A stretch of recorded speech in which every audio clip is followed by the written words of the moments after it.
انسان کے کان، انسان کی آنکھیں، انسان کا دل، کل اولئک کان عنہ مسئولا، کل قیامت والے دن ان سب کے بارے میں انسان سے پوچھا جائے گا۔ لہٰذا انسان جو ہے وہ ایسی باتوں کے پیچھے مت پڑے، جاسوسی نہ کرے، کنسوئیاں نہ لے جس کے بارے میں انسان کو جو ہے وہ علم نہیں ہے، اور اسی طرح سے جس سے انسان کی کوئی غرض اور مقصد نہیں ہے۔ یقیناً باطل مٹنے ہی والا ہے۔ فتح مکہ کے موقع پر رسول اللہ صلی اللہ علیہ وسلم کے ہاتھ میں چھڑی تھی، اور اللہ کے نبی علیہ الصلوۃ والسلام جو ہے وہ مکہ کے اندر رکھے ہوئے 360 بتوں کو اپنی چھڑی سے گراتے جاتے اور ساتھ میں آیت پڑھتے جاتے تھے، وَقُلْ جَاءَ الْحَقُّ وَزَهَقَ الْبَاطِلُ إِنَّ الْبَاطِلَ كَانَ زَهُوقًا۔ یہ اصحاب کہف کون تھے؟ ان کی تفصیلات اللہ رب العزت نے تقریباً جو ہے وہ یہاں پر 2 رکوع میں بڑی تفصیل کے ساتھ ان کا واقعہ اللہ رب العزت نے بیان کیا ہے۔ یہ ایک بادشاہ گزرا ہے جس کا نام دقیانوس تھا، اس کے زمانے کی بات ہے۔ وہ بذات خود بتوں کی پوجا کرتا، بتوں کی عبادت کرنے کا لوگوں کو حکم دیتا۔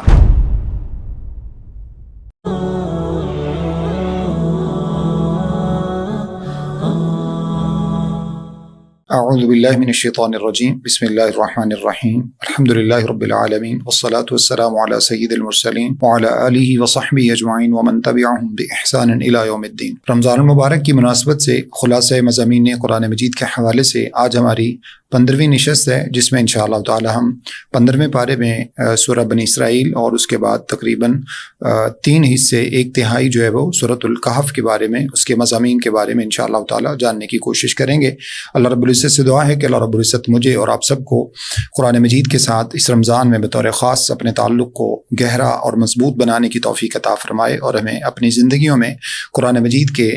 جو احکام ہیں ان کو حقیقت میں اپنی زندگیوں میں لانے کی توفیق عطا فرمائے۔ سب سے پہلے سورہ بنی اسرائیل ہے، جس میں اللہ رب العزت نے بنی اسرائیل کے حوالے سے کچھ چیزوں کا ذکر کیا ہے۔ ابتدائی آیت میں اللہ رب العزت ارشاد فرماتے ہیں، سبحان الذی اسری بعبدہ لیلا من المسجد الحرام الی المسجد الاقصی الذی بارکنا حولہ لنریہ من آیاتنا انہ هو السمیع البصیر۔ یقیناً وہ ذات بڑی پاکیزہ ہے جس نے اپنے بندے کو مسجد حرام سے لے کر مسجد اقصی تک اسرا کا سفر کروایا، اور وہ اللہ رب العزت جس نے اس اقصی میں، اس سرزمین کے اندر اپنی بڑی برکتیں رکھی ہیں تاکہ اپنی نشانیاں اللہ رب العزت اپنے اس بندے کو دکھائیں۔ اس صورت کی ابتدا میں اللہ رب العزت نے ایک خاص واقعہ جو کہ اسرا اور معراج کا واقعہ کہلاتا ہے، یہ ہجرت سے قبل پیش آیا، اور بعض کا موقف ہے کہ یہ واقعہ جو ہے وہ رجب میں پیش آیا، اور بعض کا موقف ہے کہ یہ واقعہ جو ہے وہ ربیع الاول کے مہینے میں پیش آیا۔ معاملہ دراصل کچھ یوں ہوا کہ اللہ رب العزت نے رسول اللہ صلی اللہ علیہ وسلم، جیسا کہ مختلف روایات کے اندر موجود ہے، اللہ کے نبی علیہ الصلوۃ والسلام حطیم میں سو رہے تھے، تو وہاں سے فرشتوں نے آپ علیہ الصلوۃ والسلام کو جگایا، اور جو ہے وہ اللہ کے رسول صلی اللہ علیہ وسلم کو اللہ تعالیٰ کی طرف سے بھیجی گئی ایک سواری جس کو براق کہا جاتا ہے، جو ہے وہ خچر نما سواری تھی، اس کے اوپر اللہ کے رسول صلی اللہ علیہ وسلم کو بٹھایا اور اللہ کے نبی علیہ الصلوۃ والسلام کو مسجد اقصی تک سفر کروایا۔ تو جو پہلا حصہ ہے وہ اسرا کہلاتا ہے، اور جو دوسرا حصہ ہے وہ مسجد اقصی سے پھر اللہ رب العزت نے آسمانوں پر نبی علیہ الصلوۃ والسلام کو بلوایا، اور وہاں پر آپ صلی اللہ علیہ وسلم کی مختلف انبیاء سے ملاقاتیں ہوئیں۔ سدرۃ المنتہا جو عرش اللہ رب العزت کے عرش کے نیچے کا حصہ ہے 7ویں آسمان کے اوپر، وہاں اللہ کے نبی علیہ الصلوۃ والسلام کو لے جایا گیا۔ آپ صلی اللہ علیہ وسلم کو جنت اور جہنم کے مختلف مناظر دکھائے گئے، اور اس کے علاوہ بے شمار نشانیاں ہیں۔ اب اس حوالے سے جو مختلف آراء پائی جاتی ہیں، بعض لوگوں نے یہ کہا کہ یہ اللہ کے نبی علیہ الصلوۃ والسلام کو جو اسرا اور معراج کروایا گیا یہ حالت بیداری میں نہیں تھا، بلکہ یہ خواب کی ایک کیفیت تھی۔ یہ بات درست نہیں ہے۔ اگر خواب کی کیفیت ہوتی ہے تو یہ معجزہ نہیں کہلاتا، بلکہ جو ہے وہ حقیقت میں یہ معجزہ بنتا ہی تب ہے کہ جب اللہ کے نبی علیہ الصلوۃ والسلام کو اللہ رب العزت نے حالت بیداری میں اور فزیکل آپ علیہ الصلوۃ والسلام کے جسم کے ساتھ اللہ رب العزت نے آپ کو یہ سفر کروایا، اور اس کے اندر اللہ رب العزت نے اپنی بہت ساری نشانیاں جو ہیں وہ اللہ کے نبی صلی اللہ علیہ وسلم کو دکھائیں۔ تو یہ ایک خاص معجزہ ہے جو اللہ رب العزت نے اپنے نبی محمد صلی اللہ علیہ وسلم کو عطا کیا، اور اس کے بعد اللہ رب العزت نے اسی صورت کے اندر اس بات کا ذکر بھی فرمایا کہ اس جو واقعہ ہے اس کو اللہ رب العزت نے بہت سارے لوگوں کے لیے فتنہ بنا دیا، اور جیسے ابو بکر صدیق رضی اللہ تعالیٰ عنہ کے سامنے اللہ کے نبی علیہ الصلوۃ والسلام کے اس واقعہ کے حوالے سے جب خبر پہنچی تو کفار نے بطور خاص پوچھا کہ کیا ایک شخص کہتا ہے کہ وہ اتنا میلوں کا سفر جو ہے وہ کر کے جائے اور یہاں سے جو ہے وہ یروشلم پہنچ جائے، پھر اس کے بعد وہاں سے وہ آسمانوں کا سفر کر کے آئے، تو کیا ایک رات کے اندر ایسا ممکن ہے؟ تو ظاہری اسباب کے اعتبار سے تو ایسا ممکن نہیں تھا۔ سو ابو بکر صدیق رضی اللہ تعالیٰ نے اس بات کا انکار کیا، فرمایا ایسا تو ممکن نہیں ہے۔ لوگوں نے کہا لو بھی بات تو بن گئی، اور فوراً کہا کہ آپ کے وہ ساتھی جن کی آپ جو ہے وہ نبوت پر ایمان لائے ہیں وہ ایسا کہتے ہیں۔ فرمایا اگر وہ کہتے ہیں تو پھر یقیناً یہ بات سچ ہے، اور اسی وجہ سے اللہ رب العزت نے ابو بکر صدیق رضی اللہ تعالیٰ عنہ کو کو صدیق کا لقب، تصدیق کرنے والے کا لقب جو ہے وہ عطا فرمایا۔ تو اس واقعہ کا اس صورت کی ابتدا میں ذکر ہے۔ اس کے بعد جو ہے وہ اس صورت کی آیت نمبر 3 میں اللہ رب العزت نے فرمایا ذریۃ من حملنا مع نوح انہ کان عبدا شکورا۔ اس کے بعد اللہ رب العزت نے یہ جو نوح علیہ الصلوۃ والسلام کے حوالے سے طوفان نوح کے بعد کی جو حالات ہیں ان کا ذکر کیا ہے، اور آدم علیہ الصلوۃ والسلام کے بعد اسی وجہ سے نوح علیہ الصلوۃ والسلام کو آدم ثانی کہا جاتا ہے کہ بعد کی جتنی بھی نسل ہے وہ اللہ رب العزت نے نوح علیہ الصلوۃ والسلام کے ان تینوں بیٹوں سے جاری رکھی جو کہ سام، حام اور یافت تھے۔ ان بیٹوں سے اللہ رب العزت نے نسل انسانی کو آگے بڑھایا، تو اللہ رب العزت نے اس کا تذکرہ کیا ہے۔ آیت نمبر 3 اور 4 میں اللہ رب العزت نے بنی اسرائیل کی ایک جو ایٹیچیوڈ ہے اور ان کا جو بیہیو ہے اللہ رب العزت نے اس کا تذکرہ کیا۔ اللہ فرماتے ہیں کہ ہم نے یہ بات کتاب میں لکھ دی کہ تم زمین کے اندر 2 مرتبہ فساد مچاؤ گے اور بہت بڑی جو ہے وہ تم اس طرح کے اللہ تعالیٰ کی نافرمانی کے کام کرو گے۔ اور اس کے بعد جب ان لوگوں نے بطور خاص جو ہے وہ ان فسادات میں سے ایک یہ تھا کہ انہوں نے جو ہے وہ تقریباً یہ قبل 600 قبل از مسیح کی بات ہے، اس وقت ان لوگوں نے یا تو اللہ رب العزت کے نبی شعیب علیہ الصلوۃ والسلام کو قتل کیا یا پھر اللہ تعالیٰ کے نبی ارمیا علیہ الصلوۃ والسلام کو قتل کیا۔ تو اللہ رب العزت نے ان کے اوپر آیت نمبر 5 کے مطابق بخت نصر کو جو ہے وہ مسلط کیا، اور اس نے ان یہودیوں کا گاجر مولی کی طرح اور درختوں کی طرح بے دریغ قتل کیا، جس کا اللہ رب العزت نے یہاں ذکر فرمایا ہے فَإِذَا جَاءَ وَعْدُ أُولَاهُمَا بَعَثْنَا عَلَيْكُمْ عِبَادًا لَنَا أُولِي بَأْسٍ شَدِيدٍ فَجَاسُوا خِلَالَ الدِّيَارِ وَكَانَ وَعْدًا مَفْعُولًا، یعنی بڑا ہی سخت اور جنگجو قسم کا بندہ اللہ رب العزت نے ان کے اوپر جو ہے وہ مسلط کیا، اور اس نے ان کی اینٹ سے اینٹ بجا کے رکھ دی۔ تو یہ یہود ہیں جن کے اوپر تقریباً 6 مرتبہ بہت بڑی بڑی اللہ رب العزت کی اس طرح کی آزمائشیں آئیں کہ ان کو پورا نیست و نابود کر دیا گیا، ان کا نام صفحہ ہستی سے مٹا دیا گیا، اور پھر جو چند لوگ باقی بچے تو پھر ان سے ان کی نسل جو ہے وہ آگے بڑھتی چلی گئی۔ اس کے بعد اللہ رب العزت نے آیت نمبر 9 میں یہ بات ارشاد فرمائی ہے ان ھذا القرآن یہدی للتی ہی اقوم ویبشر المؤمنین الذین یعملون الصالحات۔ قرآن مجید ہی ذریعہ ہدایت ہے، اگر کوئی شخص ہدایت پانا چاہتا ہے تو قرآن مجید کا رستہ ہی سیدھا رستہ ہے، اس کو اسی رستے کو اپنانا چاہیے، اور اسی طرح سے یہ قرآن مجید جو ہے وہ نیکیاں کرنے والے کو، نیک اعمال کرنے والوں کو، مومنین کو خوشخبری دیتا ہے کہ اللہ رب العزت کے ہاں ان کا جو ہے وہ بہت بڑا اجر اللہ تعالیٰ نے ان کے لیے تیار کر رکھا ہے۔ اس کے بعد اللہ رب العزت نے آیت نمبر 13 میں یہ بات ارشاد فرمائی کہ وَكُلَّ إِنسَانٍ أَلْزَمْنَاهُ طَائِرَهُ فِي عُنُقِهِ، ہم نے ہر انسان کی جو تقدیر ہے اس کے گلے میں لٹکا دی ہے۔ اس سے بعض مفسرین نے نامہ اعمال مراد لیا ہے کہ اللہ رب العزت نے اس کا نامہ اعمال اس کے گلے میں لٹکا دیا ہے، اور بعض نے تقدیر جو ہے وہ اس کے گلے میں لٹکانے کی جو ہے وہ یہاں سے تفسیر کی ہے۔ اور اللہ رب العزت فرماتے ہیں اس کے بعد اقرأ کتابک کفی بنفسک اليوم علیک حسیبا، قیامت والے دن اللہ رب العزت اس کو فرمائیں گے کہ یہ جو تیرے اعمال ہیں جو آج تیرے گلے میں توق کی طرح لٹکا دیے گئے ہیں، ان سب کو تو پڑھ لے، یہی تیرا اعمال نامہ ہی تیرے لیے کافی ہو جائے گا۔ اس کے بعد اللہ رب العزت نے آیت نمبر 16 میں ایک اپنا خاص جو ہے وہ اصول ذکر کیا ہے اور ایک طریقہ کار ہے اللہ رب العزت کا پکڑ فرمانے کا۔ اللہ فرماتے ہیں وَإِذَا أَرَدْنَا أَن نُهْلِكَ قَرْيَةً أَمَرْنَا مُتْرَفِيهَا فَفَسَقُوا فِيهَا فَحَقَّ عَلَيْهَا الْقَوْلُ فَدَمَّرْنَاهَا تَدْمِيرًا، جب ہم کبھی کسی بستی کو ہلاک کرنے کا فیصلہ کرتے ہیں تو وہاں کی جو اشرافیہ ہوتی ہے، وہاں کو جو متمول طبقہ ہوتا ہے، وہاں کی جو کریم ہوتی ہے، جو کھاتے پیتے لوگ ہوتے ہیں، ان کو جو ایلیٹ کلاس ہوتی ہے اللہ رب العزت ان کو جو ہے وہ حرام کاریوں میں مبتلا کر دیتے ہیں، یعنی وہ سب سے پہلے گناہ شروع کرتے ہیں، پھر اس کے بعد جو ہے وہ گناہ ہوتے ہوتے آہستہ آہستہ مڈل کلاس میں جاتے ہیں، پھر اس کے بعد جو ہے وہ لوور کلاس میں چلے جاتے ہیں، اور اس طرح سے اللہ رب العزت ارشاد فرماتے ہیں کہ ہماری حجت اس قوم کے اوپر قائم ہو جاتی ہے اور ہم ان کا دنیا سے نام و نشان مٹا دیتے ہیں۔ اس سورت کے رکوع نمبر 3 میں اللہ رب العزت نے ابتدا میں والدین کے ساتھ حسن سلوک کا حکم دیا ہے۔ اللہ تعالیٰ نے تقریباً قرآن مجید میں جب بھی اپنے حقوق کی بات کی ہے، اپنی عبادت کا ذکر کیا ہے، تو اس کے ساتھ ہی اللہ رب العزت نے والدین کے ساتھ حسن سلوک کا ذکر کیا ہے، اور یہاں بطور خاص ارشاد فرمایا کہ تیرے رب نے یہ فیصلہ کر دیا، یہ حکم دیا ہے کہ اللہ تعالیٰ کے سوا کسی کی عبادت نہ کرو، والدین کے ساتھ حسن سلوک کرو، اور ان میں سے اگر ان دونوں میں سے وہ دونوں یا کوئی ایک اگر بڑھاپے کی عمر کو پہنچ جاتے ہیں، فرمایا کہ ان کے سامنے بطور خاص اس وقت یعنی بڑھاپے میں تو بطور خاص اور جوانی میں بھی ان کے سامنے کلمہ اف تک نہ کہو ولا تنہرہما، اور نہ تم ان کو ڈانٹ سکتے ہو، وقل لہما قولا کریما، اور ہمیشہ والدین کے سامنے اچھی نرم بات کیا کرو اور جو ہے وہ جھکی ہوئی بات کیا کرو، وخفض لہما جناح الذل من الرحمہ، ان کے سامنے اپنا جو نرمی کا کندھا ہے، نرمی کا جو پہلو ہے اس کو جھکا کے رکھو، وقل رب ارحمہما کما ربیانی صغیرا، بڑی پیاری دعا اللہ رب العزت نے سکھائی ہے، ہمیشہ ان کے لیے دعا کرو کہ اللہ رب العزت میرے والدین کے اوپر یوں رحم فرما جیسے وہ بچپن میں میرے اوپر رحم کیا کرتے تھے۔ اس کے بعد اللہ رب العزت نے قریبی رشتہ داروں کو حق دینے کا حکم دیا ہے، ان کو اپنے مالوں میں شریک کرنے کا حکم دیا ہے مسکینوں کو, مسافروں کو, اور فرمایا کہ کبھی بھی فضول خرچی نہ کرنا, کیونکہ آیت نمبر 27 میں اللہ نے فرمایا ان المبذرین کانوا اخوان الشیاطین, فضول خرچی کرنے والے شیطانوں کے بھائی ہوتے ہیں, وکان الشیطان لربہ کفورا, اور شیطان تو یقیناً اللہ رب العزت کا بڑا ہی ناشکرا ہے. پھر اللہ رب العزت نے آیت نمبر 29 میں کنجوسی سے بچنے کا حکم دیا ہے, ولا تجعل یدک مغلولۃ الی عنقک ولا تبسطھا کل البسط, نہ تو بالکل اپنے ہاتھوں کو گردن کے ساتھ لگا لو بالکل کنجوسی کہ اپنی ذات پر بھی انسان خرچ نہ کرے, اللہ کی راہ میں خرچ نہ کرے, اپنے جو ہے وہ اولاد پر, اپنے بہن بھائیوں پر, والدین پر بھی خرچ نہ کرے, اور نہ ہی اللہ رب العزت نے فرمایا کہ بالکل ایک دم یوں کشادگی کا سلسلہ شروع کر دو کہ بس جو ہے نا وہ فضول خرچی اور جو ہے وہ سب کچھ اڑا کے رکھ دو, بلکہ فرمایا کہ اللہ رب العزت نے فرمایا کہ اس کا نقصان یہ ہوگا کہ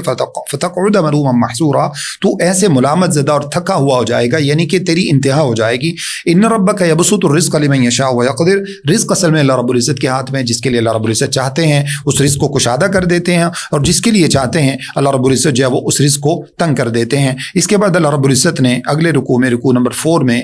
بہت سارے کبیرہ گناہوں کا تذکرہ کیا ہے, جن میں سے اللہ رب العزت نے فرمایا کہ اپنی اولاد کو بھوک کے ڈر سے ختم نہ کرو, اس کو قتل نہ کرو, یہ کبیرہ گناہ ہے. اسی طرح سے ولا تقربوا الزنا, اللہ رب العزت نے فرمایا کہ زنا کے قریب نہ جاؤ, یہ بڑا ہی بے حیائی کا کام ہے, بڑا ہی برا رستہ ہے. ولا تقتلوا النفس التي حرم الله الا بالحق, اللہ رب العزت نے فرمایا کسی جان کو ناحق قتل نہ کرو. اور اسی طرح سے اللہ نے فرمایا ولا تقربوا مال اليتيم الا بالتي احسن, یتیموں کا مال نہ کھاؤ. واوفوا بالعهد, وعدے پورے کرو کیونکہ وعدوں سے متعلق قیامت والے دن باز پرس ہوگی. واوفوا الكيل اذا كلتم وزنوا بالقسطاس المستقيم, لوگوں کو جب جو ہے وہ تم وزن کر کے دو تو وزن کو, ماپ اور تول کو جو ہے وہ پورا پورا کیا کرو. پھر ارشاد فرمایا ولا تقف ما ليس لك به علم, یعنی بہت ساری معاشرتی برائیوں کا اللہ رب العزت نے یہاں تذکرہ کیا ہے. ولا تقف ما ليس لك به علم, اللہ فرماتے ہیں کہ اس بے پتے بات کے پیچھے مت پڑو جس کا تمہیں علم نہیں ہے, یعنی کنسوئیاں لینے کی کوشش نہ کرو. کیوں؟ ان السمع والبصر والفؤاد, انسان کے کان, انسان کی آنکھیں, انسان کا دل, کل اولئک کان عنہ مسئولا, کل قیامت والے دن ان سب کے بارے میں انسان سے پوچھا جائے گا. لہٰذا انسان جو ہے وہ ایسی باتوں کے پیچھے مت پڑے, جاسوسی نہ کرے, کنسوئیاں نہ لے جس کے بارے میں انسان کو جو ہے وہ علم نہیں ہے, اور اسی طرح سے جس سے انسان کی کوئی غرض اور مقصد نہیں ہے. پھر فرمایا ولا تمشی فی الارض مرحا, زمین کے اندر کبھی بھی اکڑ کر مت چلو. انک لن تخرق الارض ولن تبلغ الجبال طولا, نہ تو تم زمین کو پھاڑ سکتے ہو اور نہ ہی تم پہاڑوں کی بلندی کو چھو سکتے ہو. لہٰذا اللہ رب العزت نے ان معاشرتی برائیوں سے بنا کیا ہے. اگلے رکوع میں اللہ رب العزت نے آیت نمبر 42 میں یہ بات ارشاد فرمائی کہ اگر جیسا کہ مشرکین مکہ اور دیگر مشرکین اللہ تعالیٰ کے ساتھ دوسرے معبودوں کو ثابت کرنے کی کوشش کرتے ہیں, اللہ فرماتے ہیں کہ اگر اللہ کے علاوہ کوئی اور معبود بھی ہوتے اذا لابتغوا الی ذی العرش سبیلا, تو یقیناً آج وہ عرش تک پہنچنے کی کوشش کر رہے ہوتے, اللہ تعالیٰ کے سامنے جا کر اللہ تعالیٰ سے الیاذ باللہ من ذالک اختیارات جو ہے وہ ان کو تقسیم کرنے کی بات کر رہے ہوتے, جبکہ ایسا ممکن نہیں ہے. اللہ رب العزت نے اپنے سوا کوئی بھی ایسی ہستی جو ہے وہ پیدا نہیں کی. اس کے بعد اللہ فرماتے ہیں کہ مشرکین مکہ اور مشرکین آج تک کے جو مشرکین ہیں ان کی صورتحال یہ ہے کہ وجعلنا علی قلوبہم اکنۃ ان یفقہوہ وفی آذانہم وقرا, ان کے دلوں پر ہم نے ایک جو ہے وہ پردہ ڈال دیا ہے اور ان کے کانوں میں ہم نے ایک ڈاٹ اور جو ہے وہ بوجھ ڈال دیا ہے, جس کی وجہ سے ان کو کوئی بھی بات سمجھ نہیں آتی. اور وَإِذَا ذَكَرْتَ رَبَّكَ فِي الْقُرْآنِ وَحْدَهُ, اور جب بھی قرآن مجید میں اکیلے اللہ تعالیٰ کا ذکر کیا جاتا ہے وَاللَّهُ عَلَىٰ أَدْبَارِهِمْ نُفُورًا, تو ان کی طبیعتوں پہ بڑا گراں گزرتا ہے اور فوراً وہاں سے بھاگ کھڑے ہوتے ہیں. یعنی اکیلے اللہ تعالیٰ کا توحید کا ذکر سننے کو تیار ہی نہیں ہے. یہ مشرکین کی اللہ رب العزت نے فطرت اور ان کی نیچر جو ہے وہ یہاں پر بتائی ہے. اگلے رکوع میں اللہ رب العزت آیت نمبر 58 میں فرماتے ہیں وَإِن مِّن قَرْيَةٍ إِلَّا نَحْنُ مُهْلِكُوهَا قَبْلَ يَوْمِ الْقِيَامَةِ وَمُعَذِّبُوهَا عَذَابًا شَدِيدًا كَانَ ذَلِكَ فِي الْكِتَابِ مَسْطُورًا. کفار کی جتنی بھی بستیاں ہیں قیامت سے پہلے, کیونکہ قیامت میں تو تمام کی تمام بستیاں ختم ہو ہی جائیں گی, اللہ نے فرمایا کہ قیامت آنے سے پہلے کفار کی تمام بستیوں کو ایک نہ ایک مرتبہ اللہ رب العزت کے حکم کے ساتھ ان کا مٹایا جانا, ان کو عذاب دیا جانا اور شدید قسم کی جو ہے وہ سزا کا شکار کرنا. اللہ فرماتے ہیں یہ بات جو ہے وہ اللہ رب العزت نے کتاب کے اندر یعنی لوح محفوظ کے اندر لکھ کے رکھ لی ہے. اس کے بعد اللہ رب العزت نے فرمایا آیت نمبر 60 میں وَإِذْ قُلْنَا لَكَ إِنَّ رَبَّكَ أَحَاطَ بِالنَّاسِ, اور جب آپ کے رب نے یہ بات کہی ہے کہ اللہ رب العزت تمام لوگوں کو جمع فرمائیں گے, وَمَا جَعَلْنَا الرُّؤْيَا الَّتِي أَرَيْنَاكَ إِلَّا فِتْنَةً لِلنَّاسِ وَالشَّجَرَةَ الْمَلْعُونَةَ فِي الْقُرْآنِ, اللہ فرماتے ہیں کہ ہم نے ایک تو اس واقعہ معراج کو اور دوسرے نمبر پر شجرہ ملعونہ. یہ شجرہ ملعونہ کیا ہے؟ شجرہ ملعونہ اصل میں تھوہر کا درخت ہے جس کو تھور بھی کہا جاتا ہے, تھوہر کا درخت بھی کہا جاتا ہے. اسی کو ان شجرۃ الزقوم کہا ہے اللہ رب العزت نے دوسری صورت میں. تو یہ درخت جو ہے وہ جو کہ جہنمیوں کا پھل ہے, اللہ نے فرمایا کہ ان چیزوں کو ہم نے مشرکین کے لیے اور اسی طرح سے کفار کے لیے ہم نے ایک فتنہ اور آزمائش بنا بنا دیا ہے، یعنی وہ نبی علیہ الصلوۃ والسلام کے معجزات کا انکار کرتے ہیں، اسی طرح سے جنت اور جہنم کا انکار کرتے ہیں۔ اس کے بعد اللہ رب العزت نے آدم علیہ الصلوۃ والسلام کے حوالے سے ذکر کیا، جب آدم علیہ السلام کو پیدا کیا تو فرشتوں کو اور اسی طرح سے ابلیس کو سجدہ کرنے کا حکم دیا، لیکن ابلیس نے سجدہ کرنے سے انکار کیا۔ پھر اس کے بعد اللہ رب العزت نے ابلیس کے حوالے سے یہ بات ارشاد فرمائی، جب ابلیس نے کہا کہ اے اللہ اب میں اور بھی لوگوں کو گمراہ کروں گا، تو اللہ رب العزت نے آیت نمبر 64 میں یہ بات ارشاد فرمائی، وَاسْتَفْزِزْ مَنِ اسْتَطَعْتَ مِنْهُمْ بِصَوْتِكَ، اپنی آواز کے ساتھ جتنے لوگوں کو تو پھسلا سکتا ہے پھسلا لے۔ یعنی آواز کے ساتھ کا مطلب یہ ہے کہ میوزک کے ساتھ شیطانی مختلف قسم کی جو گانوں کی آوازیں ہیں، سانگز کی آوازیں ہیں، ان سب طرح کی اس طرح کی جو بےہودہ آوازیں ہیں، ان کے ساتھ جتنے لوگوں کو تو ورگلا سکتا ہے ورگلا لے۔ وَأَجْلِبْ عَلَيْهِمْ بِخَيْلِكَ وَرَجِلِكَ وَشَارِكُمْ فِي الْأَمْوَالِ وَالْأَوْلَادِ وَعِدْهُمْ، اور پھر اس کے بعد اللہ نے فرمایا کہ ان کے اوپر اپنے پیادے، اپنے سوار، ان کے اوپر جو ہے وہ ان کو چھوڑ دے، ان کے مالوں میں، ان کی اولادوں کے اندر تو شریک ہو جائے، ان کو جتنے تو نے وعدے دینے ہیں دے لے۔ وَمَا يَعِدُهُمُ الشَّيْطَانُ إِلَّا غُرُورًا، اللہ فرماتے ہیں کہ شیطان کے وعدے تو سارے کے سارے دھوکے کے وعدے ہوتے ہیں۔ ان عبادی لیس لک علیہم سلطان، تو میرے بندوں پر تیری کوئی دلیل، تیرا کوئی وعدہ نہیں چلے گا۔ وکفی بربک وکیلا، اللہ رب العزت ان کو کافی ہیں۔ اس کے بعد اللہ فرماتے ہیں وَإِذَا مَسَّكُمُ الضُّرُّ فِي الْبَحْرِ ضَلَّ مَن تَدْعُونَ إِلَّا إِيَّاهُ، آیت نمبر 67 ہے۔ اللہ فرماتے ہیں کہ جب تمہیں کبھی سمندر میں ہوتے ہو، کوئی تکلیف پہنچتی ہے، وہاں پر تمہیں کشتیاں بحر میں پھنس جاتی ہیں، کوئی آزمائش آتی ہے، کوئی اللہ تعالیٰ کی طرف سے آفت آتی ہے، تو پھر کیا کرتے ہو؟ من تدعون الا ایہ، اللہ کے سوا پھر کس کو پکارتے ہو؟ پھر تو صرف اللہ ہی بچتا ہے تمہارے پاس۔ فلما نجاکم من البر اعرضتم، اور جب اللہ رب العزت تمہیں وہاں سے نجات دے دیتے ہیں تو تم اللہ تعالیٰ سے اعراض کرنے لگتے ہو۔ وکان الانسان کفورا، اور انسان تو ہے ہی ناشکرا۔ اسی طرح سے اللہ رب العزت فرماتے ہیں تم کیا سمجھتے ہو؟ افامنتم ان یخسف بکم جانب البر او یرسل علیکم حاصبا ثم لا تجدوا لکم وکیلا، اللہ فرماتے ہیں کہ تم کیا سمجھتے ہو کہ اگر تم خشکیوں میں جب تم آ جاتے ہو تو کیا اللہ تمہاری پکڑ نہیں فرما سکتے؟ وہ اللہ جو سمندروں میں تمہاری پکڑ کرنے پر قادر ہے، جہاں اسی کو پکار کے تم اپنی جان بخشی کرواتے ہو، نجات پاتے ہو، پھر اس کے بعد خشکیوں میں آ کے پھر اس کے ساتھ شرک کرنے لگتے ہو،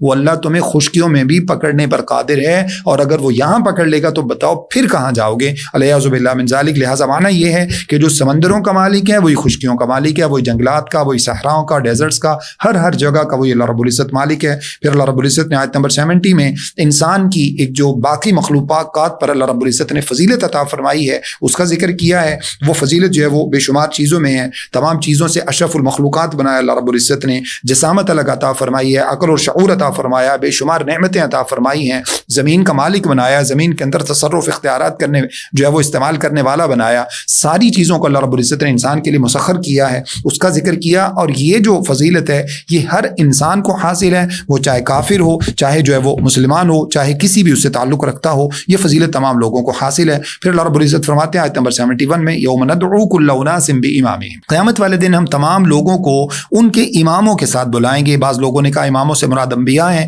بعض نے دیگر جو لوگوں نے اپنے اپنے طور پر امام بنا رکھے ہیں وہ مراد لیے، اور بعض مفسرین نے جیسا کہ ابن کثیر رحمہ اللہ انہوں نے فرمایا کہ اس سے مراد یہ ہے کہ ہر انسان قیامت والے دن اپنا نامہ اعمال لے کر آئے گا، کیونکہ اگلے الفاظ میں اللہ نے فرمایا فمن اوتی کتابہ بیمینہ فاولئک یقرؤون کتابهم ولا یظلمون فتیلا، جن کا نامہ اعمال ان کے دائیں ہاتھ میں دیا گیا وہ اپنی کتاب کو، اپنے نامہ اعمال کو پڑھیں گے، اور ان کے اوپر جو ہے وہ ایک ذرے کے برابر بھی کھجور کی جو ہے نا وہ جلی کے اندر جو ایک دھاگا ہوتا ہے اس کے برابر بھی ان لوگوں کے اوپر ظلم نہیں کیا جائے گا۔ تو اس سے مراد جو ہے وہ نامہ اعمال ہیں جو قیامت والے دن سب لوگوں کے سامنے رکھے جائیں گے اور اس کے مطابق ان کے فیصلے ہوں گے۔ اس کے بعد اللہ رب العزت نے رکوع نمبر 9 میں اقم الصلاۃ لدلوک الشمس الی غسق اللیل وقرآن الفجر، نمازوں کو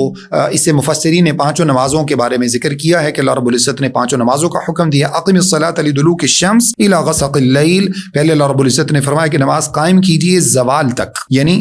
جب سورج جو ہے وہ زوال کا جو ہے وہ ٹائم ہو جاتا ہے تو اس کے بعد اللہ تعالیٰ نے یعنی ظہر اور عصر کی نمازوں کا حکم دیا ہے۔ پھر الی غسق اللیل یعنی زوال سے لے کر پھر غسق اللیل رات کی تاریکی تک، تو رات کی تاریکی سے مراد مغرب اور عشاء کی نمازیں جو مفسرین نے بیان کی ہیں، وقرآن الفجر، اور پھر فجر کا ذکر کیا تو اس سے فجر کی نماز مراد لی ہے۔ ان قرآن الفجر کان مشہودا، فجر کے ٹائم کی اللہ نے خاص فضیلت بیان فرمائی ہے کہ فجر کے وقت میں جو قرآن پڑھا جاتا ہے اس میں اللہ تعالیٰ کی طرف سے فرشتے حاضر ہوتے ہیں۔ یہ فجر سے پہلے کی تلاوت ہے، سحری کے ٹائم کی تلاوت ہے، فجر کی نماز کی تلاوت ہے، فجر کے بعد کی تلاوت ہے. تو یہ فجر کا جو ٹائم ہے بڑا ہی قیمتی ٹائم ہے جس کا اللہ رب العزت نے ذکر کیا، اور یہی وجہ ہے کہ نبی صلی اللہ علیہ وسلم نے جو دو نمازیں منافقین پر بھاری قرار دی ہیں ان میں سے ایک عشاء کی نماز ہے اور ایک نماز فجر ہے. اس کے بعد اللہ رب العزت نے نبی صلی اللہ علیہ وسلم کے حوالے سے یہ بات ارشاد فرمائی، وَمِنَ اللَّيْلِ فَتَهَجَّدْ بِهِ نَافِلَةً لَكَ، رات سے آپ نماز تہجد کا اہتمام کیجئے. عَسَىٰ أَن يَبْعَثَكَ رَبُّكَ مَقَامًا مَحْمُودًا، اس کا جو ہے وہ اللہ تعالیٰ آپ کو بینیفٹ یہ عطا فرمائیں گے کہ اللہ تعالیٰ آپ کو ایک خاص مقام جو کہ جنت میں ہے، مقام محمود یعنی تعریف کیا ہوا مقام ہے، اللہ رب العزت اس پر آپ کو فائز کریں گے. بعض مفسرین نے کہا کہ نبی صلی اللہ علیہ وسلم پر نماز تہجد فرض تھی، اور بعض نے کہا کہ نبی صلی اللہ علیہ وسلم کے لیے بھی نفلی نماز تھی، جیسے اللہ نے فرمایا نافلۃ لک، آپ کے لیے نفلی نماز ہے، لیکن آپ صلی اللہ علیہ وسلم نے کبھی بھی نماز تہجد کو نہیں چھوڑا. اللہ کے نبی علیہ السلام نے ہمیشہ نماز تہجد پڑھی اور اسی طرح سے اپنی امت کو بڑی تلقین فرمائی اور اس کی بہت زیادہ فضیلتیں بیان فرمائی ہیں نماز تہجد کی، اس کا اللہ رب العزت نے ذکر کیا ہے. پھر اللہ رب العزت نے جو ہے وہ آیت نمبر 81 جو ہے وہ قل جاء الحق وزهق الباطل، حق آ گیا باطل مٹ گیا، ان الباطل کان زہوقا، یقیناً باطل مٹنے ہی والا ہے. فتح مکہ کے موقع پر رسول اللہ صلی اللہ علیہ وسلم کے ہاتھ میں چھڑی تھی اور اللہ کے نبی علیہ الصلوۃ والسلام جو ہے وہ مکہ کے اندر رکھے ہوئے 360 بتوں کو اپنی چھڑی سے گراتے جاتے اور ساتھ میں آیت پڑھتے جاتے تھے، وَقُلْ جَاءَ الْحَقُّ وَزَهَقَ الْبَاطِلُ إِنَّ الْبَاطِلَ كَانَ زَهُوقًا، یقیناً حق آ چکا ہے اور باطل جو ہے وہ مٹ چکا ہے، اور باطل جو ہے وہ اس کو مٹنا ہی تھا. اس کے بعد آیت نمبر 82 میں اللہ رب العزت فرماتے ہیں وَنُنَزِّلُ مِنَ الْقُرْآنِ مَا هُوَ شِفَاءٌ وَرَحْمَةٌ لِلْمُؤْمِنِينَ، قرآن مجید کو ہم نے جو آپ کے اوپر نازل کرتے ہیں اس کو شفا بنایا ہے اور مومنین کے لیے اللہ رب العزت نے اس کو رحمت بنا کے بھیجا ہے. وَلَا يَزِيدُ الظَّالِمِينَ إِلَّا خَسَارًا، لیکن ظالم جو لوگ ہیں ان کے لیے یہ قرآن مجید جو ہے وہ خسارہ کا ہی سبب بنتا ہے، کیونکہ جتنے بھی زیادہ احکامات ہیں جب وہ ان کے اوپر عمل نہیں کریں گے، ایک ایک عمل کی نافرمانی کریں گے، ایک ایک حکم کی نافرمانی کریں گے، تو یقیناً وہ ظلم کے اندر، خسارے کے اندر اور نقصان کے اندر بڑھتے چلے جائیں گے. اس کے بعد اللہ رب العزت نے آیت نمبر 85 میں اور رکوع نمبر 10 ہے اس سورت کا، سورہ بنی اسرائیل کا، اللہ رب العزت نے خاص جو ہے وہ ایک چیز کی طرف اشارہ کیا، وَيَسْأَلُونَكَ عَنِ الرُّوحِ، آپ سے روح سے متعلق سوال کرتے ہیں، قُلِ الرُّوحُ مِنْ أَمْرِ رَبِّي وَمَا أُوتِيتُم مِنَ الْعِلْمِ إِلَّا قَلِيلًا، ان کو بتا دیجئے کہ روح اللہ تعالیٰ کا ایک حکم ہے، ایک امر ربی ہے، اور اللہ رب العزت نے تمہیں جو علم عطا فرمایا وہ بہت ہی قلیل ہے. یہ اصل میں روح کیا ہے؟ آپ اندازہ لگائیے کہ آج تک یہ راز اللہ رب العزت نے کسی کے سامنے فاش نہیں کیا کہ روح کیا ہے، لیکن یہ روح ہی ہے. جب انسان کے جسم کے اندر موجود ہوتی ہے تو انسان زندہ ہوتا ہے، اور وہ کون سی ایسی چیز ہے، سائنسدان اور بہت سارے جو سائنٹسٹ ہیں وہ اس چیز کا کئی مرتبہ اندازہ لگانے کی کوشش کر چکے ہیں کہ آخر کون سی ایسی چیز ہے جو انسانی جسم سے نکل جاتی ہے اور نکلنے کے بعد انسان جو ہے وہ ڈیڈ ہو جاتا ہے، میت ہو جاتا ہے. آج تک اس بات کا اندازہ کسی کو نہیں ہو سکا. تو اللہ نے فرمایا، اصل میں مسئلہ یہ تھا کہ یہود نے نبی صلی اللہ علیہ وسلم سے 3 سوالات کیے تھے. ایک سوال یہ تھا کہ روح کیا ہے، دوسرا سوال یہ تھا کہ اصحاب کہف کون ہیں، اور تیسرا سوال یہ تھا کہ ذوالقرنین علیہ الصلوۃ والسلام کے بارے میں بتائیے. تو اللہ رب العزت نے پہلا سوال جو ہے اس کے بارے میں یہاں پر یہ بات ارشاد فرمائی ہے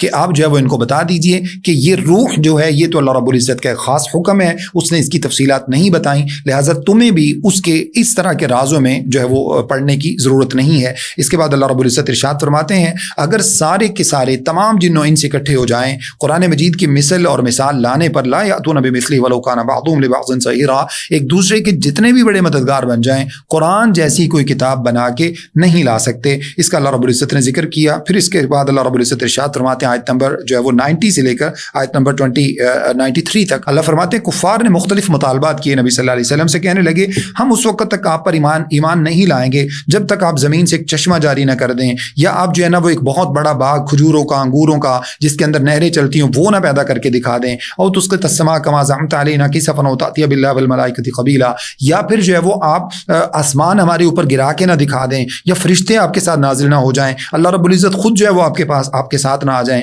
او یکون لک بیت من زخرف، یا آپ کے پاس ایک سونے کا گھر ہو یا آپ آسمان پہ چڑھ کے دکھا دیں، ولن نؤمن لرقیک حتی تنزل علینا کتابا نقرأہ. اس کے بعد اللہ رب العزت ارشاد فرماتے ہیں ان سے کہیے قل سبحان ربی هل كنت الا بشرا رسولا، اور یعنی اس کے بعد انہوں نے یہ بھی کہا کہ جب تک جو ہے نا وہ آپ اگر آسمان پہ چڑھ کے بھی ہمیں دکھا دے تب بھی ایمان نہیں لائیں گے. الیاذ باللہ من ذلک، یعنی اتنے مطالبات پورے کرنے کے باوجود ایمان لانے کو تیار نہیں ہے. تو اللہ رب العزت نے ارشاد فرمایا قل سبحان ربی هل كنت الا بشرا رسولا، ان کو بتا دیجئے میرا رب پاکیزہ ہے، اگرچہ وہ یہ ساری نشانیاں دکھانے پر قادر ہے لیکن اس کو تمہیں اتنا زبردستی جو ہے وہ کرنے کی اس کو تمہارے ساتھ ضرورت نہیں ہے. اللہ رب العزت نے مجھے اپنا بندہ اور اپنا رسول بنایا ہے. اس کے بعد اللہ رب العزت نے ارشاد فرمایا وما منع الناس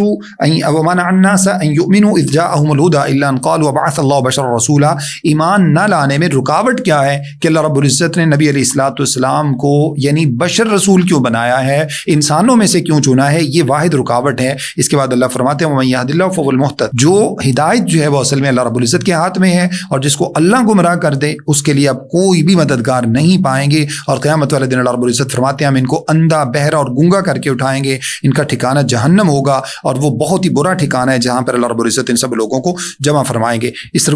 جو ہے وہ سورت کے آخری رکوع میں اللہ رب العزت نے موسیٰ علیہ الصلوۃ والسلام کو جو مختلف نشانیاں عطا فرمائی تھی ان میں سے 9 نشانیوں کا اللہ تعالیٰ نے یہاں تذکرہ کیا ہے، جیسے ید بیضاء اللہ نے عطا فرمایا، لاٹھی عطا فرمائی یعنی عصا جو ہے وہ اس کا معجزہ عطا فرمایا، قحط سالی جو ہے وہ اللہ رب العزت نے بھیجی اس نشانی کا تذکرہ ہے، نقص ثمرات ہے، اسی طرح سے طوفان ہے، ٹڈی دل ہے، اسی طرح سے جو ہے وہ کھٹمل اور جوؤں کا عذاب ہے، اور مینڈکوں کا عذاب ہے، اور اسی طرح سے خون کا عذاب ہے۔ ان عذابوں کا اللہ رب العزت نے تذکرہ کیا۔ اس صورت کے آخر میں اللہ رب العزت فرماتے ہیں آیت نمبر 110 میں قُلِ ادْعُوا اللَّهَ وَادْعُوا الرَّحْمَٰنَ، ان سے کہیے اللہ کو پکارو یا رحمان کو پکارو۔ اصل میں مشرکین مکہ جو ہے وہ رحمان کا انکار کرتے تھے، جیسا کہ سورہ رعد کے اندر 13ویں پارے میں گزر چکا ہے۔ اللہ فرماتے ہیں اس کو جن ناموں کے ساتھ بھی پکار لو، اس کے بڑے خوبصورت نام ہیں، اور نماز کے حوالے سے اللہ نے فرمایا کہ آپ نہ تو نماز کے اندر اپنی آواز کو بہت زیادہ بلند کیجئے، نہ بہت زیادہ پست کیجئے، وابتغوا بین ذلک سبیلا، بلکہ درمیانہ جو ہے وہ میانہ روی کے ساتھ آپ نماز پڑھیے۔ اس کے مختلف شان نزول ہیں۔ ابو بکر صدیق رضی اللہ تعالیٰ عنہ بہت بلند آواز سے نماز پڑھ رہے تھے،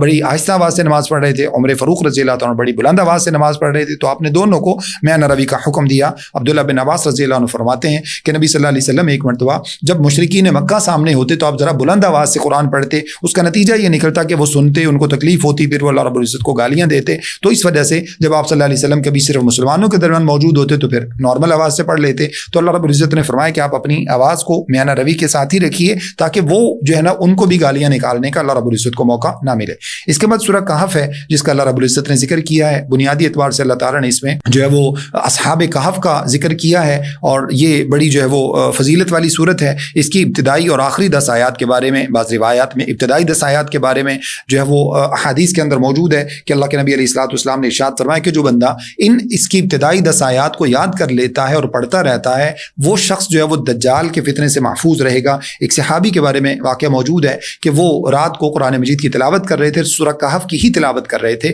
تو اچانک جو ہے انہوں نے دیکھا کہ ان کا جانور بدکنے لگا، اور جب انہوں نے دیکھا تو ان کے سر پر ایک بدلی کا ٹکڑا تھا، ایک بادل تھا جس نے ان کو اپنی اس میں جو ہے وہ سائے میں لیا ہوا تھا۔ انہوں نے نبی صلی اللہ علیہ وسلم کے سامنے جب اس بات کا ذکر کیا تو نبی علیہ الصلوۃ والسلام نے ارشاد فرمایا کہ اس سورت کو پڑھا کرو، اس کے پڑھنے سے اللہ تعالیٰ کی طرف سے سکینت نازل ہوتی ہے۔ صحیح بخاری کے اندر اللہ کے نبی علیہ الصلوۃ والسلام کا یہ فرمان موجود ہے۔ اس کے بعد اللہ رب العزت نے جو ہے وہ مشرکین مکہ کے کچھ عقائد کا تذکرہ کیا ہے اور ان کے ایمان نہ لانے کا تذکرہ کیا ہے۔ پھر اللہ رب العزت نے اصحاب کہف کی تفصیلات بتائی ہیں۔ رکوع نمبر 2 میں نحن نقص علیک نبأہم بالحق، یہ اصحاب کہف کون تھے، ان کی تفصیلات اللہ رب العزت نے تقریباً جو ہے وہ یہاں پر 2 رکوع میں بڑی تفصیل کے ساتھ ان کا واقعہ اللہ رب العزت نے بیان کیا ہے۔ یہ ایک بادشاہ گزرا ہے جس کا نام دقیانوس تھا، اس کے زمانے کی بات ہے۔ وہ بذات خود بتوں کی پوجا کرتا، بتوں کی عبادت کرنے کا لوگوں کو حکم دیتا۔ اللہ رب العزت نے کچھ نوجوان جن کی تعداد جو ہے وہ تقریباً اللہ رب العزت نے جس کے بعد انتہا کی ہے، تقریباً ان کی تعداد 8 تھی، اور ان کے ساتھ جو ہے وہ 9 ان کا کتا تھا جو ان کے ساتھ ہی چلا گیا تھا۔ تو اللہ رب العزت نے ان میں سے کچھ نوجوانوں کے دلوں میں توحید کی دعوت جو ہے وہ اس کو پیدا فرمایا، توحید کی ان کو سمجھ عطا فرمائی، ان کو سوجھ بوجھ عطا فرمائی۔ پھر وہ ایک دوسرے کے ساتھ ملتے ملاتے چلے گئے حتیٰ کہ ان کی تعداد جو ہے وہ 8 تک پہنچ گئی۔ اور پھر ایک مرتبہ جب اس بادشاہ کو پتہ چلا تو اس نے ان لوگوں کو اپنے دربار میں بلایا اور بلا کے ان سے جب پوچھا اس کی جو ہے وہ ان کی دعوت کی بابت اور ان کی جو ہے وہ سوچ اور فکر سے متعلق، تو انہوں نے برملا وہاں پر توحید کا اظہار کر دیا، جس کا نتیجہ یہ نکلا کہ وہ بادشاہ اور اس کی قوم کے لوگ سب ان کے دشمن ہو گئے، اور دشمن ہونے کے بعد جو ہے وہ ان کو قتل کرنے کے در پہ تھے۔ تو اللہ رب العزت نے ان کو بڑی حفاظت کے ساتھ وہاں سے نکالا، اور وہ اس شہر کو چھوڑ کر وہیں قریبی ایک غار میں جا کر ان لوگوں نے پناہ لے لی۔ کہف اصل میں غار کو ہی کہا جاتا ہے۔ ان کا کتا جو تھا وہ بھی ان کے ساتھ تھا، اور وہ کتے نے بھی جا کر وہیں پر غار کے سامنے وہ بیٹھا، اور وہیں پر جو ہے اللہ رب العزت نے ان کے اوپر ایک خاص قسم کی نیند طاری کر دی۔ اور کتنی دیر وہ وہاں پر ٹھہرے رہے اللہ رب العزت نے اس کا بھی ذکر فرمایا ہے۔ اللہ رب العزت ارشاد فرماتے ہیں کہ ان کو اللہ رب العزت نے 309 سال وہاں پر ٹھہرائے رکھا، یعنی وہ بظاہر ایسا تھا، اللہ فرماتے تحسبهم ایقاظا وهم رقود، اللہ نے ایسا بندوبست فرمایا، سورج کے آنے جانے کی ٹائمنگ ایسی رکھی کہ اس کی وجہ سے ان کے جسم جو ہے وہ خراب نہیں ہوتے تھے۔ اللہ رب العزت نے ان کی انرجی اس ٹائپ کی باقی رکھی، اگرچہ اللہ فرماتے ہیں تم جب ان کو دیکھو گے تو لگے گا وہ جاگ رہے ہیں، لیکن حقیقت میں وہ سوئے ہوئے ہیں۔ سوئے ہوئے کا مطلب بظاہر جو ہے نا، اچھا اللہ تعالیٰ کی طرف سے اتفاق ایسا ہوا کہ جیسے ان لوگوں نے جا کے غار میں پناہ لی، لوگوں نے ان کا پیچھا کیا، لیکن جیسے اللہ رب العزت نے رسول اللہ صلی اللہ علیہ وسلم کو ہجرت کے موقع پر غار ثور میں جاتے ہی کفار کی آنکھوں سے اوجھل کر دیا، اسی طرح سے اللہ رب العزت نے اصحاب کہف کو بھی، جو نوجوان تھے، اللہ تعالیٰ نے ان کو ایمان کی طاقت اور قوت عطا فرمائی تھی۔ آج کے نوجوانوں کے لیے یہ آئیڈیل ہیں، یہ جو ہے وہ رول ماڈل ہیں، ان کو ہمیں دیکھ کر جو ہے وہ اپنے ایمان کو بوسٹ کرنا چاہیے۔ تو اللہ رب العزت نے ان ایمان والوں کو بھی اس قوم کے لوگوں سے ایسے ہی چھپا دیا اور ان کو وہ نظر نہیں آئے، اور 309 سال تک اللہ رب العزت نے ان کو باقی رکھا۔ پھر اللہ رب العزت نے ان کو اپنے حکم کے ساتھ زندہ فرمایا، زندہ فرما کے پھر یہ واپس اپنی قوم میں آئے۔ وہاں پر آ کر جو ہے وہ انہوں نے اپنے ایک نوجوان ساتھی کو بھیجا کہ جا کر خریداری کر کے لاؤ، گروسری وغیرہ لے کر آؤ، کھانے پینے کا کچھ لے کر آؤ، اور ایک دوسرے کو بھی سوال کرنے لگے کتنی دیر ٹھہرے ہو؟ تو کہنے لگے لبثنا یوما و بعض یوم، ہم کچھ دن یا دن کا کچھ حصہ، تقریباً شام کا وقت ہونے والا تھا جب یہ وہاں پہنچے، اور جب اٹھے تو اس وقت جو ہے وہ دوپہر کا ٹائم تھا۔ ان کے ذہن میں آیا کہ یا تو پوری رات سوئے رہے ہیں، پورا دن گزر گیا، 24 گھنٹے گزر گئے، یا دن کا کچھ حصہ گزرا ہے جس کا اندازہ نہیں ہو رہا، لیکن جسم کی تھکاوٹ بتاتی تھی کہ بہت لمبا عرصہ یہ لوگ وہاں پر سوئے رہے ہیں، جو اللہ تعالیٰ کے معجزات میں سے ایک بڑا ہی خاص قسم کا معجزہ ہے جس کا اللہ رب العزت نے یہاں پر ذکر فرمایا ہے۔ اس کے بعد اللہ فرماتے ہیں وَكَذَلِكَ أَعْثَرْنَا عَلَيْهِمْ لِيَعْلَمُوا أَنَّ وَعْدَ اللَّهِ حَقٌّ وَأَنَّ السَّاعَةَ لَا رَيْبَ فِيهَا۔ ان کے واقعہ پر آپ کو ہم نے جو مطلع کیا ہے نبی صلی اللہ علیہ وسلم کے ذریعے، قرآن کے ذریعے باقی لوگوں کو مطلع کیا، اس کی وجہ کیا ہے؟ تاکہ تم جان لو کہ اللہ کا وعدہ سچا ہے اور قیامت آنے والی ہے، اس میں کوئی شک و شبہ کی بات نہیں ہے۔ پھر ان لوگوں نے اس میں آپس میں جھگڑا کیا، جب اللہ نے ان کو دوبارہ زندہ کیا تو لوگوں نے جھگڑا کیا، کہنے لگے اس کے اوپر عمارت بنا لو، یہ کہنے والے کافر تھے۔ پھر کچھ لوگ کہنے لگے، جنہوں نے غلبہ پایا، کہنے لگے لنتخذن علیہ مسجدا، ہم ان کی قبروں کے اوپر ایک مسجد بنا لیں گے۔ حالانکہ مسجدیں بنانا یہ بھی کافر ہی لوگ تھے، مسجدیں بنانا ایمان والوں کا کام نہیں ہے۔ نبی صلی اللہ علیہ وسلم نے صحیح بخاری کے اندر آپ علیہ الصلوۃ والسلام کا فرمان موجود ہے، ارشاد فرمایا لعن اللہ الیہود والنصارى اتخذوا قبور انبیاء مساجدا، اللہ لعنت فرما دے یہود اور نصارہ کے اوپر جنہوں نے اپنے انبیاء کی قبروں کو سجدہ گاہ بنا لیا۔ اس کے بعد اللہ رب العزت نے ارشاد فرمایا، آیت نمبر 23 ہے، ولا تقولن لشیء انی فاعل ذلک غدا، کسی بھی بات پر آپ اے اللہ کے نبی صلی اللہ علیہ وسلم آپ یہ مت کہا کریں کہ میں کل اس کام کو ضرور کر لوں گا، مگر اس کے ساتھ یہ کہیں الا ان شاء اللہ، اگر اللہ رب العزت نے چاہا تو پھر میں یہ کام کر لوں گا۔ اصل میں جب یہود نے یہ تینوں سوال کیے نبی صلی اللہ علیہ وسلم سے، روح کیا ہے، اصحاب کہف کون ہے، ذوالقرنین علیہ السلام کون ہے، تو اللہ کے نبی علیہ الصلوۃ والسلام نے فرمایا کہ تمہیں کل جواب دے دوں گا، لیکن اللہ تعالیٰ کی طرف سے جو ہے وہ 15 دن کے لیے وحی بند کر دی گئی، اور اس کے بعد جب وحی نازل ہوئی تو یہ آیات نازل ہوئیں جس میں اللہ رب العزت نے اس بات کا حکم دیا۔ اس کے بعد اللہ رب العزت فرماتے ہیں وَاصْبِرْ نَفْسَكَ مَعَ الَّذِينَ يَدْعُونَ رَبَّهُمْ بِالْغَدَاةِ وَالْعَشِيِّ يُرِيدُونَ وَجْهَهُ، آیت نمبر جو ہے وہ 28 ہے۔ اللہ فرماتے ہیں اے نبی صلی اللہ علیہ وسلم آپ اپنے آپ کو ان لوگوں کے ساتھ ہمیشہ صبر کے ساتھ رکھا کریں جو صبح و شام اللہ رب العزت کا ذکر کرتے ہیں، اللہ تعالیٰ کی رضا چاہتے ہیں۔ وَلَا تَعْدُ عَيْنَاكَ عَنْهُمْ، آپ کی آنکھیں ان لوگوں سے نہ پھیریں، تُرِيدُ زِينَةَ الْحَيَاةِ الدُّنْيَا، آپ ان کو چھوڑ کر ان لوگوں کی طرف مت جائیں جو دنیا پرست ہیں۔ وَلَا تُطِعْ مَنْ أَغْفَلْنَا قَلْبَهُ عَنْ ذِكْرِنَا وَاتَّبَعَ هَوَاهُ وَكَانَ أَمْرُهُ فُرُطًا، اور حد سے گزرے ہوئے جو لوگ ہیں جن کے دلوں کو ہم نے غافل کر دیا اپنے ذکر سے، جو اپنی خواہشات کے پیچھے لگے ہوئے ہیں، اے اللہ کے نبی صلی اللہ علیہ وسلم آپ اپنے آپ کو ان لوگوں کے ساتھ مت جوڑیں۔ اگلا رکوع ہے، رکوع نمبر 17 ہے، جس میں اللہ رب العزت نے دو لوگوں کی، دو افراد کی مثال بیان فرمائی ہے۔ ان کا مختصر طور پر واقعہ یہ ہے، آیت نمبر 32 سے تقریباً جو ہے وہ آیت نمبر 44 تک اس رکوع میں اللہ رب العزت نے ان دو لوگوں کا واقعہ بیان فرمایا ہے۔ واقعہ کچھ یوں تھا کہ دو افراد تھے، دو جو ہے وہ آدمی تھے، ان میں سے ایک آدمی کو اللہ رب العزت نے بڑا متمول بنایا، اس کا باغیچہ بڑا اچھا تھا، اس کے جو ہے وہ ارد گرد اس کی انگوروں کی بیلیں لگی ہوئی تھی، بیچ میں کھجوروں کے درخت تھے، بڑا ہی جو ہے وہ سرسبز و شاداب اس کے پاس باغیچہ تھا۔ جبکہ دوسرا جو شخص تھا وہ ذرا اس سے تھوڑا کمزور تھا، اس کے باغات کے اندر جو ہے وہ اتنی زیادہ جو ہے وہ فراوانی نہیں تھی جتنی اس کے پاس موجود تھی۔ اب جس کے پاس فراوانی تھی یہ شخص جو ہے وہ باتوں ہی باتوں میں اس کو کہنے لگا انا اکثر منک مالا وأعز نفرا، آیت نمبر جو ہے وہ 34 ہے، کہنے لگا کہ میں تمہارے پاس، مجھے بڑا مال میرے پاس موجود ہے، میں تو تم سے طاقت میں زیادہ ہوں۔ ودخل جنته وهو ظالم لنفسه، اپنے باغ میں جب داخل ہوا تو کہنے لگا ما اظن ان تبید هذه ابدا، میں نہیں سمجھتا کہ کبھی یہ باغ جو ہے نا وہ اس کو بھی کوئی زوال ہوگا، جیسا کہ الیاذ باللہ من ذالک آج ہم سمجھتے ہیں۔ اللہ رب العزت ہمیں جو ہے وہ اس سوچ سے محفوظ رکھے۔ تو اللہ فرماتے ہیں پھر کہنے لگا وما اظن الساعة قائمة، اور میں نہیں سمجھتا کہ کبھی اس کے اوپر قیامت قائم ہوگی۔ ولا رددت الى ربی لاجدن خیرا منقلبا، اور اگر قائم ہو بھی گئی، میں واپس لوٹایا بھی گیا اللہ تعالیٰ کی طرف، تو اس سے بھی بہتر مجھے مقام حاصل ہوگا، جیسا کہ آج کل دنیا دار اور جو کافر طبقہ ہے جو صرف دنیا کے پیچھے لگے ہوئے جیسے وہ سمجھتے ہیں۔ وہ شخص دوسرا جو ہے وہ اس کو کہنے لگا اکفرت بالذی خلقک من تراب، کیا اس مالک کے ساتھ تو کفر کرتا ہے جس نے تجھے مٹی سے پیدا کیا، پھر تجھے نطفہ سے پیدا کیا، پھر تجھے جو ہے وہ ایک کڑی الجوان اور آدمی بنایا، لیکنہ اللہ ربی ولا اشرک بربی احدا، میں تو اسی اللہ رب العزت پر ایمان رکھتا ہوں اور میں اس کے ساتھ کسی کو شریک نہیں ٹھہراتا۔ تجھے کہنا چاہیے تھا جب اپنے باغ میں داخل ہوا، ماشاء اللہ لا قوت الا باللہ، اللہ رب العزت ہی کی طاقتیں ہیں، وہی جس کو جو چاہتا ہے دیتا ہے، اور بے شک میں مال میں تجھ سے کمزور ہوں، لیکن ہو سکتا ہے اللہ رب العزت کو کچھ اور ہی منظور ہو، اور یہ تیرا جو باغ ہے جس کے اوپر تو اترا رہا ہے، فخر تکبر اور غرور کر رہا ہے، ہو سکتا ہے اللہ رب العزت اس کو جو ہے وہ ایک چٹیل میدان کی شکل میں بدل دے، اس کے اوپر اللہ رب العزت جو ہے وہ کوئی اپنا جو ہے وہ حساب کتاب کی کوئی چیز اللہ رب العزت اس کے اوپر بھیج دے، یا جو ہے وہ اللہ رب العزت اس کے پانی کو لے جائے، اور اس کے بعد جو ہے وہ پانی جب اس باغ کو نصیب نہ ہو تو یہ باغ کے اندر جو ہے وہ پوری قحط سالی ہو جائے اور یہ باغ ختم ہو جائے۔ نتیجہ الغرض اللہ رب العزت ارشاد فرماتے ہیں کہ وہ پہلے شخص کے جو متکبرانہ جملے تھے اللہ رب العزت کو پسند نہیں آئے۔ وَأُحِيطَ بِثَمَرِهِ فَأَصْبَحَ يُقَلِّبُ كَفَّيْهِ عَلَىٰ مَا أَنفَقَ فِيهَا وَهِيَ خَاوِيَةٌ عَلَىٰ عُرُوشِهَا وَيَقُولُ يَا لَيْتَنِي لَمْ أُشْرِكْ بِرَبِّي أَحَدًا۔ اللہ فرماتے ہیں اس کے باغ کو گھیر لیا گیا اللہ تعالیٰ کی طرف سے، اب جو ہے وہ حسرت کے ساتھ اپنے ہاتھوں کو مل رہا ہے اور وہ سوچ رہا ہے اس کے باغ کو اللہ رب العزت نے جو ہے وہ اس کے جو بھی اس کے اوپر چھتریاں تھیں، اس کے باغیچے تھے، اس کی کھجوریں تھیں، اس کے بیلیں تھیں، سب کچھ اللہ رب العزت نے تباہ و برباد کر دیا۔ کہنے لگا کاش میں اللہ رب العزت کے ساتھ شرک نہ کرتا۔ اس کے بعد اللہ رب العزت ارشاد فرماتے ہیں المال والبنون زینت الحیات الدنیا، مال اور اولادیں جو ہیں یہ اللہ رب العزت فرماتے ہیں یہ صرف دنیا کی زینت ہے، اس کے سوا کچھ نہیں ہے۔ یعنی اگر تو اللہ رب العزت کی فرما برداری میں ہے پھر تو یقیناً یہ اللہ تعالیٰ کے ہاں بڑی ہی قابل فخر ہیں، لیکن اگر ایسا نہیں ہے تو یہ فتنے کے سوا کچھ نہیں ہے، جیسے اللہ رب العزت نے دیگر صورتوں میں یہ بات ارشاد فرمائی۔ اس کے بعد اللہ فرماتے ہیں والباقیات الصالحات خیر عند ربک ثوابا وخیر عملا، جبکہ نیکیاں ہی اصل میں باقیات صالحات، نیکیاں ہی اصل میں باقی رہنے والی ہیں۔ بعض نے نماز مراد لی ہے، بعض نے جو ہے وہ